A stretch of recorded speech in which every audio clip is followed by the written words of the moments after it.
Welcome back to the Bully Pulpit podcast, where two pastors, an ethics professor, and a political operative discuss news and politics from a Christian and conservative perspective.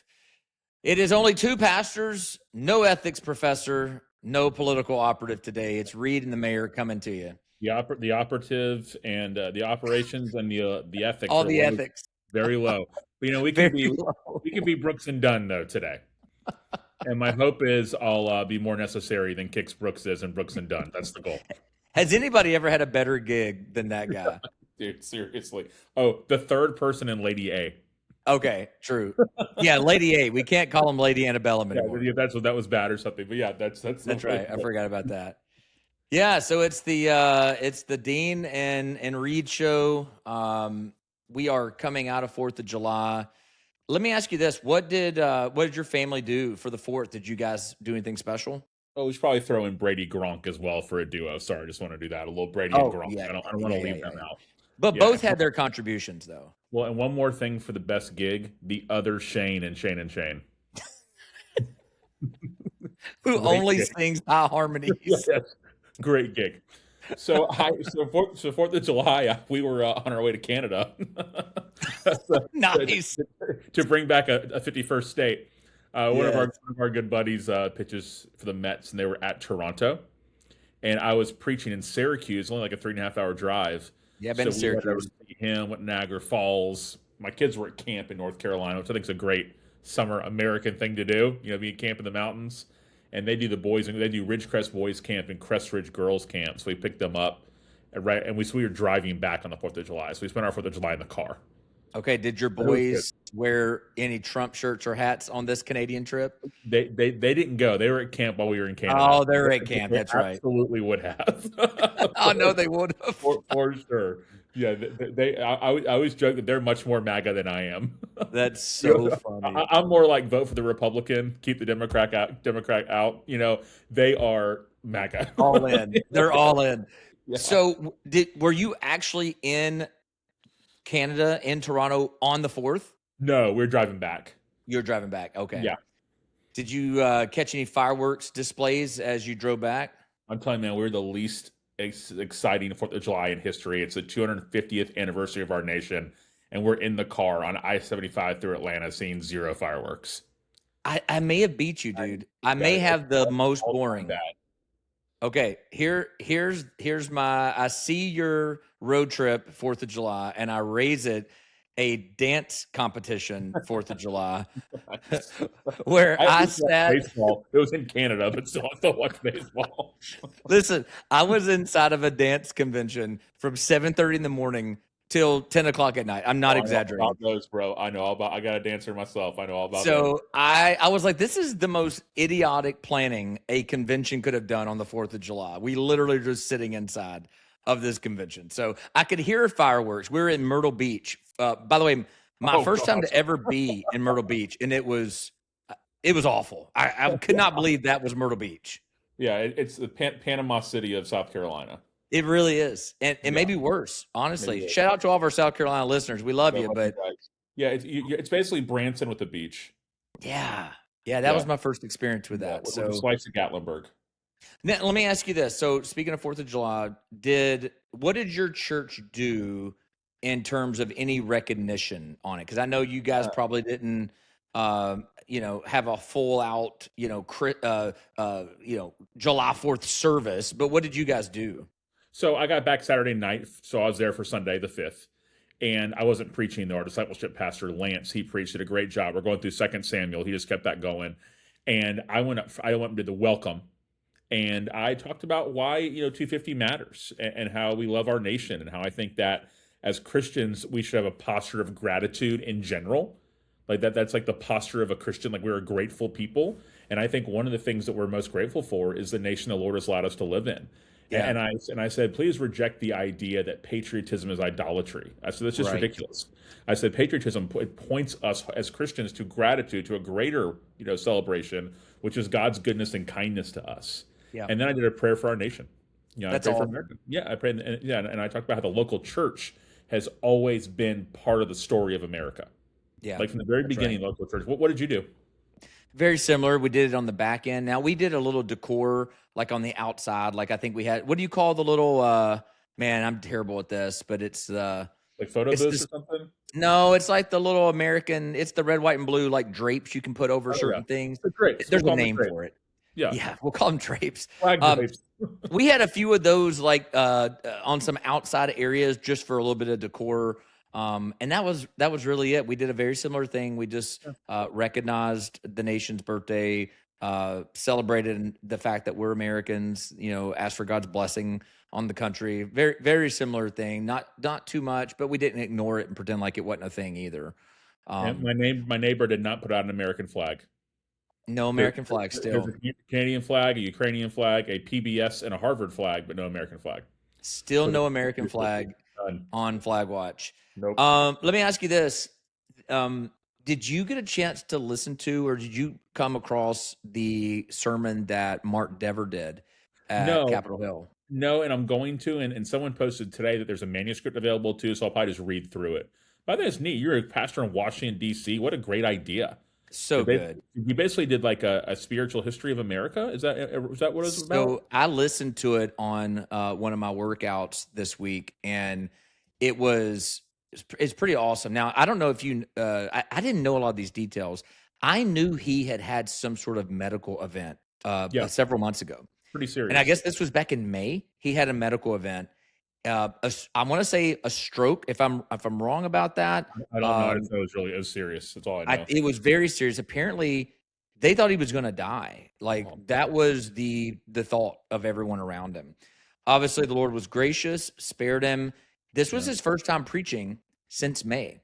So he had been out for several months, and he preached this message about America's 250th birthday. And the question he was asking essentially was the revolution and the declaration to become our own nation, was it lawful in the eyes of God? Was it a Huh. sin to rebel, or was it holy? And not to give a spoiler alert, but he said, I believe they were right to do it, and he gave a justification. He actually read from some of the Christians and pastors from that time speaking about the issue.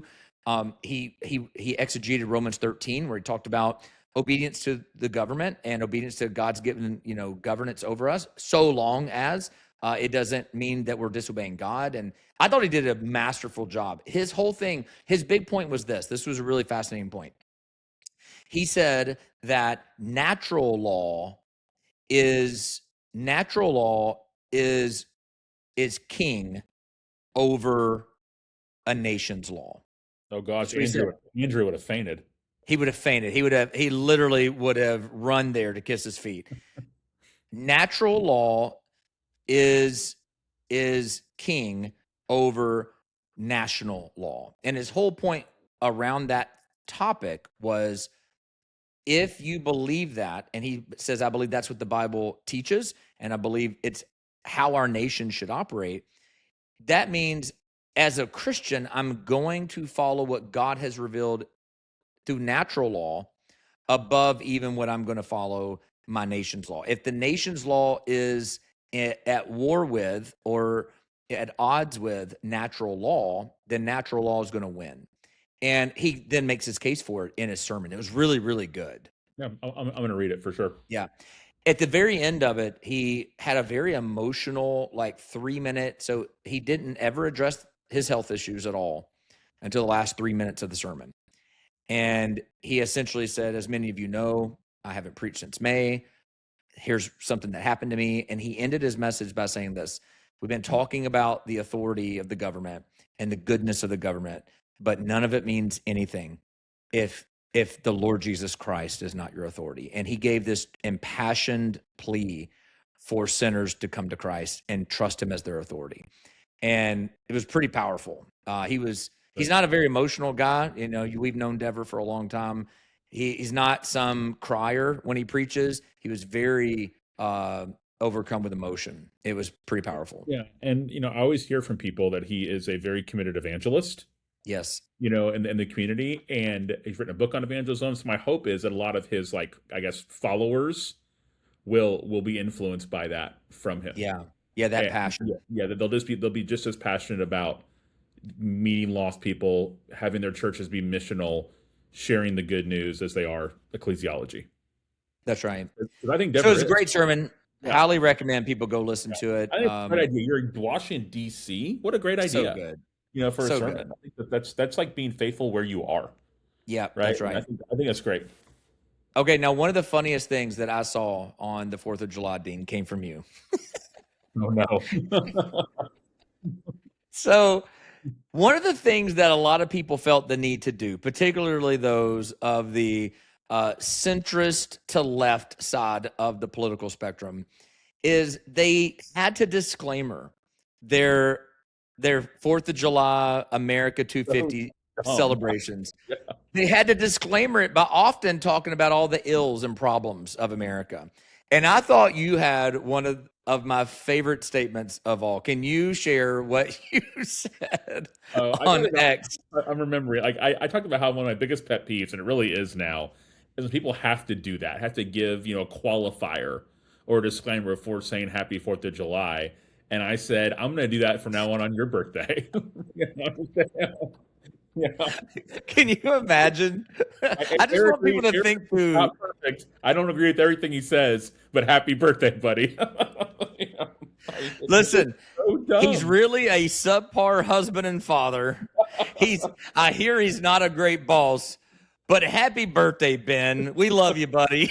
Yeah, exactly. It's like it's just it's I don't like that for anything. I mean, people have to Crazy. always do that. Well, let's say that there's something that you like affirm that a politician you disagree with, or something along those lines. Right.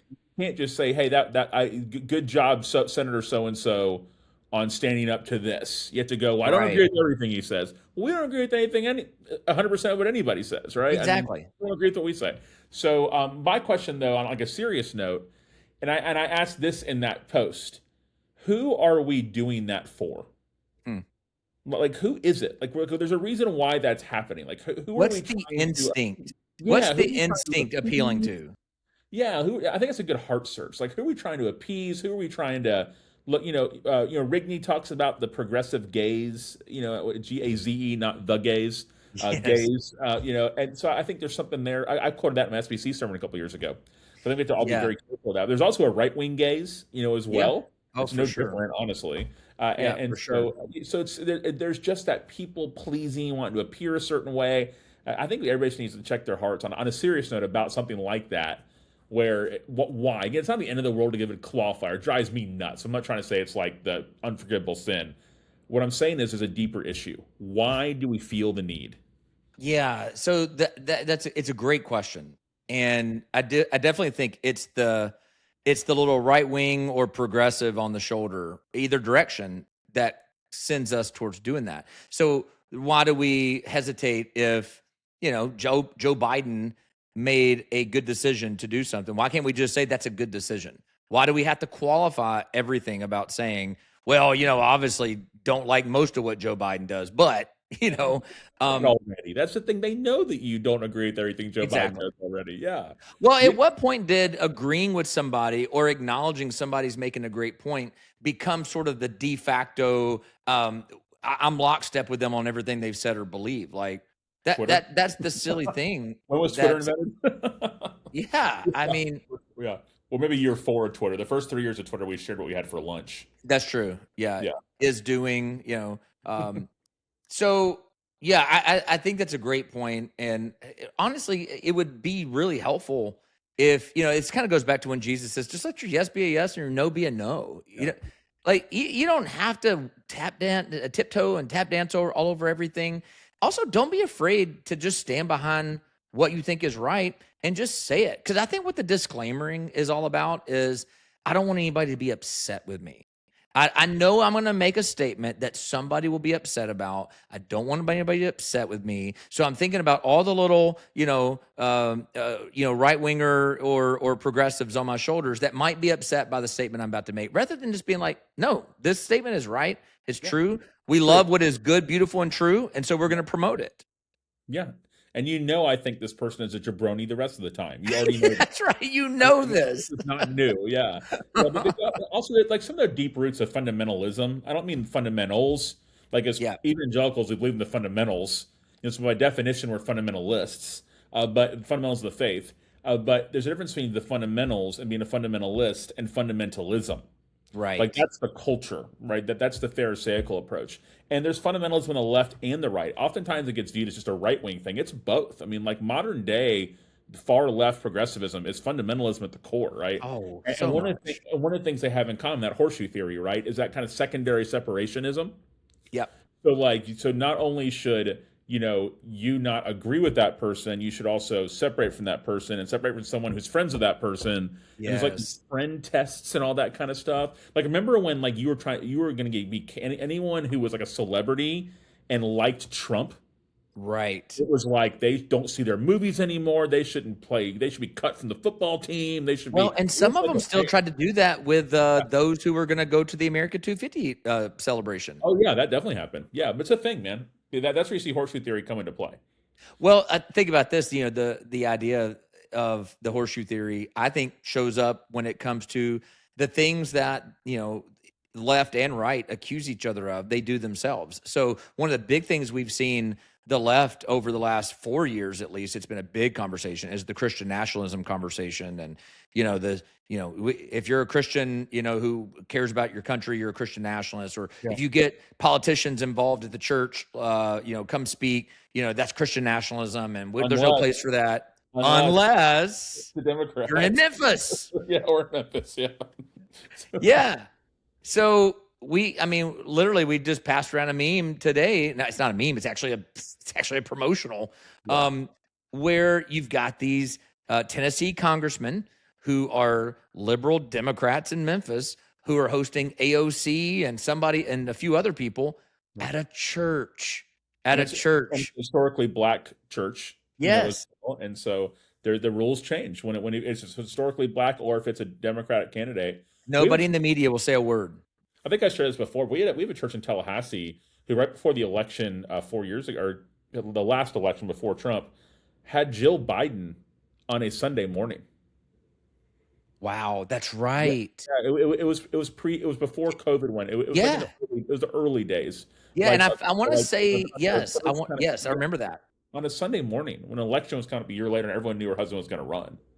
Yeah, Kamala as yeah. well. Kamala spoke at Oh a church yeah. on Sunday morning.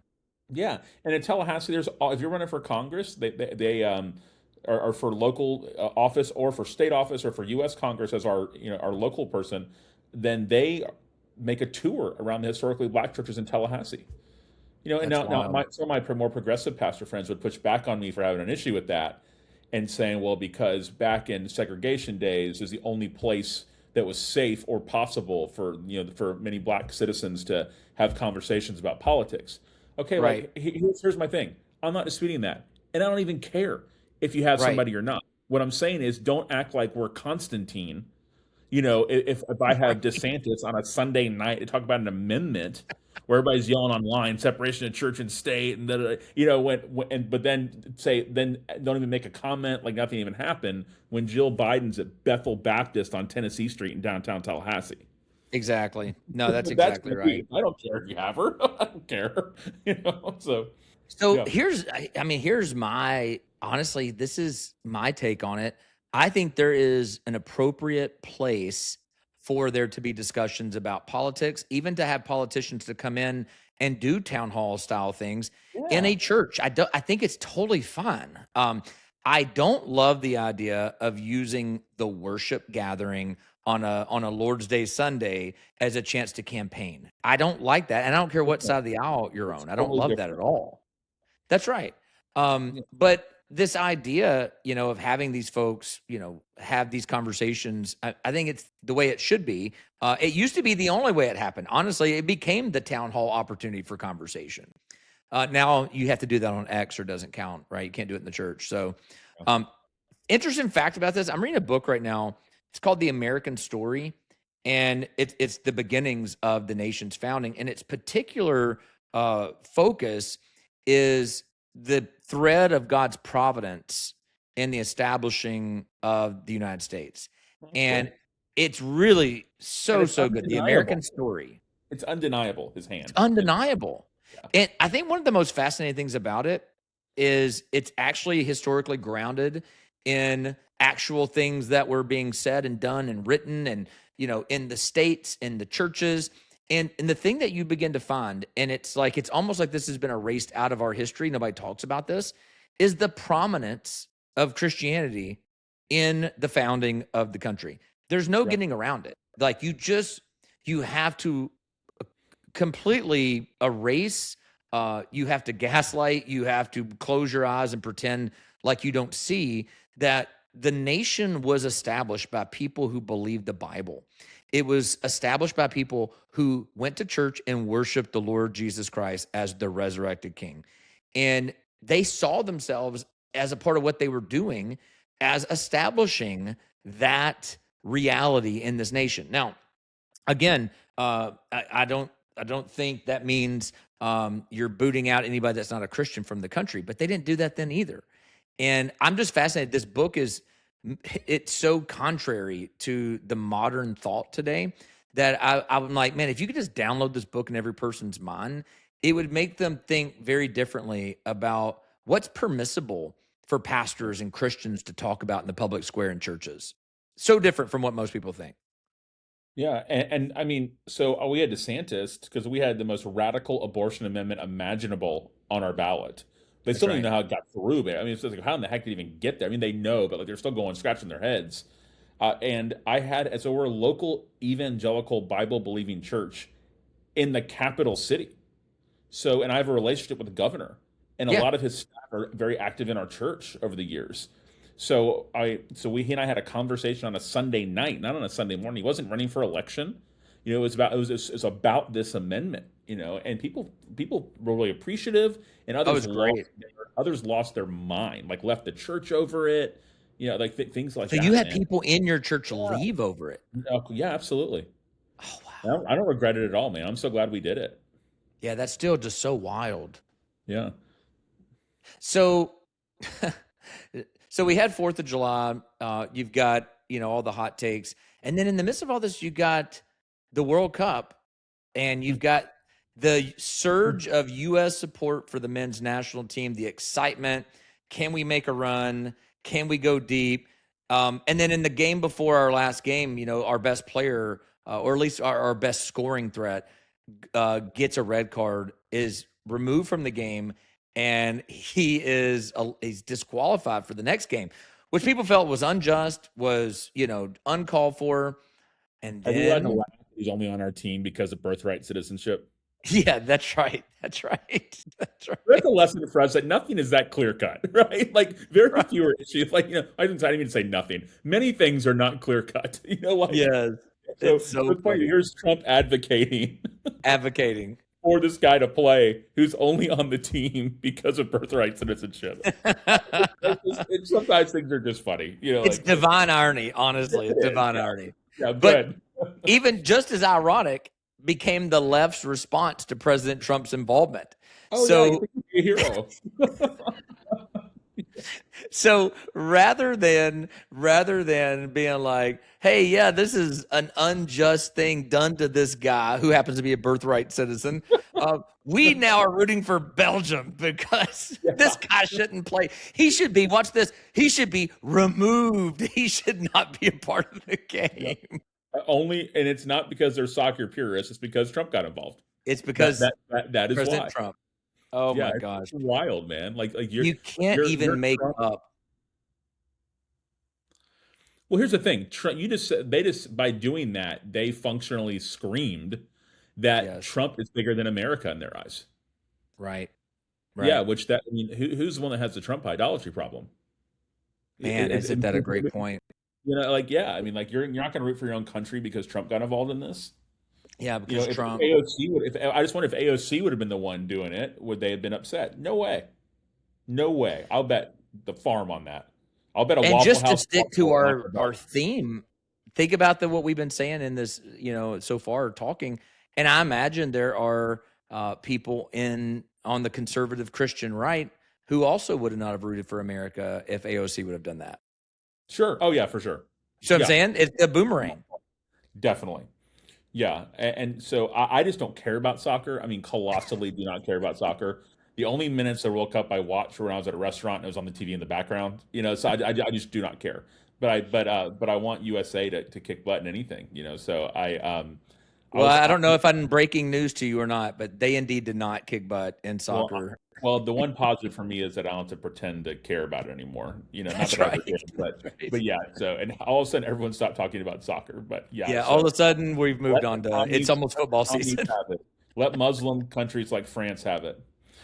So Yes. let 'em have it. Oh, yes. And that's not that's not inaccurate at this point either. Let A them have Muslim it. country Yeah. like France. Who do you want to win now that's left? I don't think I know who's left, but who do you want? So you've I got I can guess who's left. I'm sure it's like Spain and people like that. Spain, you've got the Netherlands playing England today. It's a big game. Um you've got like Argentina, which that's I know Messi. Everybody Messi, of loves course. I know him. that. Yeah. France is still in it. So yeah, you got the big players are still in it. We in Belgium who beat us, obviously. Morocco. So there's all the Muslim countries are still Okay, in we it. beat Bosnia, dadgummit. Yeah, but we beat the Eastern Europeans. We got them. They can't beat us, buddy. I saw Bosnia. somebody post a meme that said, are you telling me that if we put our best, you know, football players, you tell me if Lamar Jackson didn't start from the time he was 5 years old playing football, soccer, that we wouldn't be out there dusting these dudes?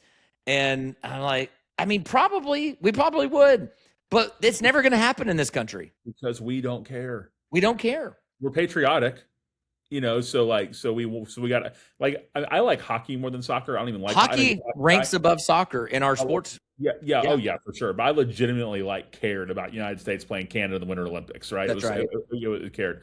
But for people who like soccer, this was like a very fun thing, obviously, for them to have it in our country, which is great. You know, that's awesome. But I just don't like it when people act like you're crazy if you don't like the beautiful game. And I'm like, I don't really care. But I people, would the venture to say ratings, that we've got more people that care about women's fast pitch softball than we do pro especially soccer. especially college level. But I mean, it showed patriotism is still alive and well because the ratings were it does. out of this world. I mean, it beat everything but the NFL, and that's not because of soccer. You know, Well, if it's they had because went deeper, and if they'd have kept going deeper, I think those ratings would have continued to climb oh yeah, too. I Yeah, think people want to get behind a winner. yeah, and people again, people love America, man. Yeah. Yeah, Speaking of loving America, the Charlie Kirk trial is going on right now, and yeah, I don't know a lot of details honestly about the things that are going on. I think the prosecution's making their case. Is that accurate right now? yeah. Right now, like they're as we speak. Yeah.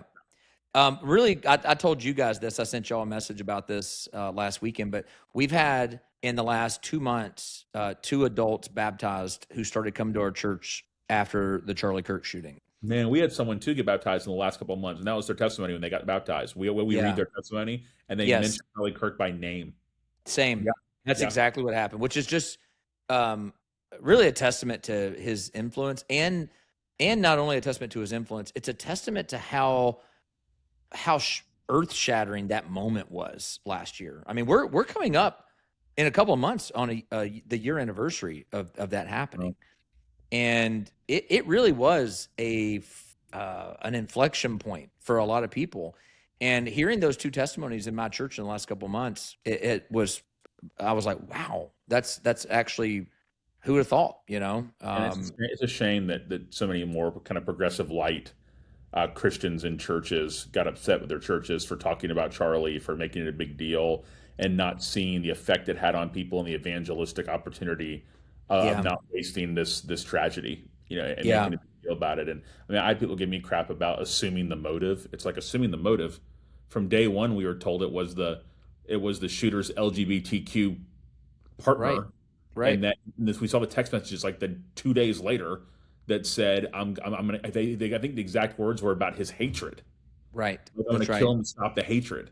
And they're putting that on the TV nonstop right now during the case. It's like question the motive. Like we know the motive. Like Yeah, they didn't hate Charlie because of his view on tariffs, that's right. right? That's Yeah, exactly right. yeah. So and we Well, shouldn't and be. you see everybody that jumps on the arguments of like he was racist and he was this, and you're like, hold on a second. Actually, Yeah, go back and listen to what he said. He was not racist at no. all. Yeah, they talked Um, about that. Their favorite thing to do is to point out the pilot comment he made about how like I'm nervous now when I see a black oh yeah, pilot. right, But right, right. okay, so on the surface, it's like, oh my gosh, but well, think about what he said here. Let's just like Yes, everyone listening, be sober minded for a minute. Just like take a deep breath. He was talking about so there were qualification changes that's right. that were being either advocated for or put into place by Yep. certain airline, yeah, to increase minority pilots. Yeah, it was a DEI initiative Yeah. to change the qualifications to meet quotas. So if you know that going on a plane and you see someone that you're going, oh my gosh, are they here because they had half the training? Not half the training, but not as much. Yep, That's it's not racism. That's going. Oh, I hope this person who we're told has different rules. that's right. Yeah, and it's just like If I come was on. having brain surgery, but heard in a news story the night before that the surgeon, that because they needed more white surgeons, they changed the qualifications for Yeah, for getting those surgeons. And if I went into my surgery and there was a white surgeon, I'd say, "Oh yeah. no, I hope we're good. I hope they were here before all that. yeah." Yeah. Oh, Hey, I'll take the black or the Asian or the Hispanic one, right, that's please. in school, right? Knows what they're doing compared to this guy. But one thing that has kind of has been a joke online, but there's like a little bit of truth to it, is now everybody's got to be careful. Like get your surgery now because soon you're going to have a doctor who completed med school with Yeah, ChatGPT. exactly. It's kind of like Get all that. your elective surgeries done quickly. Yeah, yeah. So they're going, oh man, like it's get that done. That's so funny. Well, let's move into everybody's favorite segment and let's talk about what caught your eye this week. What has caught your eye? So Olivia Rodrigo, I think I said her name Oof. right. My daughter Yeah. likes her, or has liked her at some point in her Yeah. life. So I don't know if she'd be mad if I got her name wrong. But did you see that now a portion of her concert sales are being donated by her to Planned Parenthood? I sent that to Couple my of things, daughters. couple of things there. One, oh my gosh, right? Just how awful and tragic. Yep. Two, is Planned Parenthood in that big of trouble? Where now Right. that has to happen. And here's where I get confused sometimes because I just can't find the right answer on this. So, do you have any clarity on this? I wish Teets was here because he knows this is his world. But we're told that like this administration defunded Planned Parenthood, and then we're told 2 seconds later someone says "not on" and sends an article that like they're funding it again. Like I'm Right. just being honest on the podcast. I just don't know what's true. Yeah, I don't either. Honestly, I don't. Yep. Yeah, I I mean I don't know know they've if the done. government's funding it. Yeah, to my knowledge, they defunded it, but Yeah, did that's right. Yeah, and the somehow truth. money get slipped back in? It's like, Yeah, I I don't don't know, earmarked for something, but also like this administration has done more things for the pro-life agenda than we've ever seen before. But I hope refunding Planned Parenthood's not one of them. But what kind of place does Planned Parenthood have to be in where Rodrigo feels the name? Did I say her name right? Olivia Rodrigo. yeah, Okay, that's yeah, it. yeah. Yep. Feels the need to give her concert, a donation from her concert sales. That's just like, man, are they in that bad a shape? Well, and another thing too that's just interesting about this, Dean, is you think about like being pastors and we raise money. We talk about giving. We have to raise money for different things that are going on, and you have to cast vision. People have to buy in to a Yeah. vision and be moved for a preferred future before they're going to write checks and so think about this young girl that she's a beautiful, very talented musician. She can play instruments. She sings. Her kind of shtick is it's always kind of like sad breakup songs, but Popular. my daughters have enjoyed her, and Yeah, she's um, popular. but man, here's the saddest part: is she's bought into a vision of abortion as healthcare, as some integral right for a woman's existence, Mhm. that she's going to go out and work and take her earnings and she's going to give it to an organization that's going to dismember and end the life of babies in the womb So sad. because she's been duped. She's been duped. And I sent a screenshot to my daughters about that news, and I was just like, and they were just, I mean, they were sad, Yeah. because this is somebody that they look to, which is a reminder also, that's a young lady with a massive platform and influence Yeah, for the next definitely. generation. Oh yeah, my daughter knows her songs. Yeah, Oh for yeah. sure. And you see also in the what caught my eye category, you see Paige, I think it's last name from Oh the my Odyssey. gosh. Yeah, Yes. that's so sad. The Has the side movie dropped yet? Has the movie dropped? I'm not sure. I'm not a big movie guy, so I'm not sure, but there's too much baseball to watch, man. So, but they did a side by side picture of her when she was still, I guess, defining herself as a woman, It's which she awful. is, and then now it's just sad, man. Like It's sad. it's not even something you can make fun of or make a crack about. When you look at it, you're just like, holy cow, man. Yeah, I It's just think the best book on that whole phenomena has to be from what was her name? Was it? Abigail Shri Yeah, that's it. Abigail Schreier. Yeah, irreversible damage. Is that what it's called? irreversible damage. Yeah, Yeah, you yeah, think about the irreversible damage yeah. that is happening predominantly amongst young women. That's who this movement really preys on and targets. And man, you see her as a living example of that. It's like Church she has to be needs. Oh my clear, God. compassionate, convictional. The church has to be on these matters. Yeah. Well, that will transition perfectly into my what Yeah, caught what was yours? my um so our Rise camps, which is our Yeah, student ministry camp. We are just a few weeks out from our third year of doing man, a we've Rise taken up camp. half the room, man. Let's go. I Should be know so between fun. TJC and Tally, man, at City Church, we're out here doing it. We've had a waiting list for the last 2 years, and we have now opened, and we will do a new week of camp next year, 2027, at Carson Newman. Our boy John Aiken made it happen. That's great. So June the 1st through June 5th at Carson Newman, Arise Camp will do its first ever multi-week year of camp. Really excited about that. And it kind of goes back to what we were just talking about with the irreversible damage and Ellen Page or Elaine, like whatever Elliot Page or whatever she goes by now. If we're not battling for the hearts and minds of the next generation, the world will take them happily. Yeah, And whoever wants them most is going to get them, and the church has to want them. And so that's why we run hard after. I know your church puts a lot of emphasis on next generation yeah, ministries, and that's why we do too. And so for pastors out there, I'll just encourage you, even if you're not going to a Rise camps, find a solid place that you can partner with your church to disciple your students, but also be invested in the next generation. There is a battle for their hearts and minds. Many get taken captive because we don't address the issues they need to hear. And when you got Olivia Rodrigo, promoting that she's given her concert funds to, abortion clinics, don't think that young girls aren't paying attention to that. We are in a battle for these ideas. So, we'll talk about, I mean, because I've been a part of your ministry, the next generation, for a long time, in terms of our church being a part of it, doing yep, events with you. But you were speaking at other camps, which were fine. You weren't against those camps. You were that's speaking, right. they, That's right. they believe the Bible and wanted to reach students. You were speaking regularly in the summertime, maybe a camp or two a year. Yep, And that led you, based on some of the things you saw and didn't see, both of those things, to want to start your own camp. that's Again, right. not because you were anti those camps, you never were, No. but because you saw something that was just needed to be more focused and emphasized. Talk about that. Because I think that's really relevant. Yeah, these camps love Jesus and they promote the gospel. There's no doubt about that. And Yeah, I was happy to partner with them for 12, 13 years. The big gap that I saw and that I tried to meet individually in the weeks that I would speak at places was that there's really a hesitancy and kind of an allergy with a lot of these camps to address the things that I think are most pertinent in the lives of students. And, we've talked about this a lot. The biggest issue of our generation is anthropology issues. What is a man? What is a woman? What is marriage? What yeah, is gender and sexuality? All of these things are the things that are front and center every day. Life in the womb, you name it.